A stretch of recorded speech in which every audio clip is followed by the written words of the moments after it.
గారు కాబట్టి మీ ద్వారా సభకు సమర్పించండి. పిటిషన్ ఉంటే నువ్వు గాయం మీద రాసుకొని చెప్పొద్దు అట్లా. సార్ నాయి కూడా పెద్దగా ఏం లేవు సార్. పిటిషన్స్ 2+3 ఉన్నాయి సార్. అయ్యా 2+3 ఉన్నాయి సార్ పిటిషన్స్. ఆయనకంటే ఒకటి బిత్తి వచ్చింది నీకు సార్. ఇక ఆశ్రమ పాఠశాలలో పనిచేస్తున్నటువంటి ఏదైనా హెడ్ చదవండి పిటిషన్ అంతే సార్, అంతే సార్.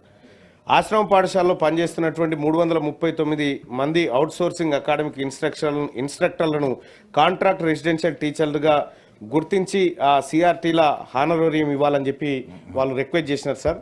తమరు ప్రభుత్వానికి పంపించాల్సింది తమకు తెలియజేసుకుంటున్నాను సార్. అలాగే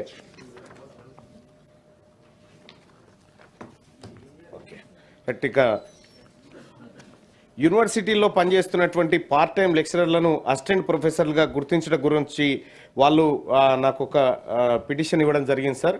అది అదేవిధంగా వారికి కూడా అకాడమిక్ ఇయర్కు మాత్రమే కాకుండా 12 నెలలు శాలరీ ఇవ్వాలని వాళ్ళు రిక్వెస్ట్ చేస్తూ ఉన్నారు సార్.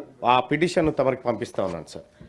ఇక వైద్య ఆరోగ్య కుటుంబ సంక్షేమ శాఖలో ఏళ్ల తరబడి పనిచేస్తున్నటువంటి అవుట్సోర్సింగ్ ఉద్యోగులు వాళ్ళు దీర్ఘకాలిక డిమాండ్లను ప్రభుత్వం దృష్టికి తీసుకెళ్లాలని చెప్పి కోరుతూ పిటిషన్ ఇవ్వడం జరిగింది సార్.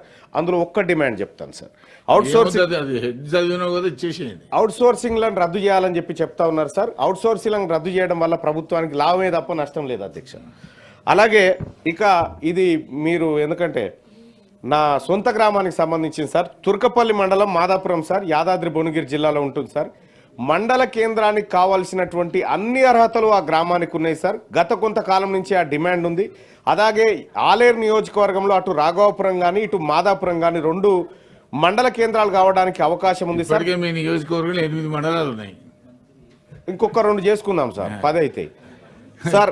ఎందుకంటే మాదాపురం గ్రామంలో మండలం చేస్తే మేమంతా అందులో పార్ట్ అవుతామని చెప్పి దాదాపు 15 గ్రామాల సర్పంచులు లెటర్లు ఇచ్చినారు సార్. దీనికోసం దయచేసి రాష్ట్ర ప్రభుత్వం తుర్కపల్లి మండలంలోని మాదాపురాన్ని మేజర్ గ్రామ పంచాయతీని మండల కేంద్రంగా చేయాలని చెప్పి గ్రామస్తులంతా పిటిషన్ ఇవ్వడం జరిగింది సార్. అయిపోయినాయి కదా. అంతే నెక్స్ట్ కల్వకుంట్ల కవిత గారు.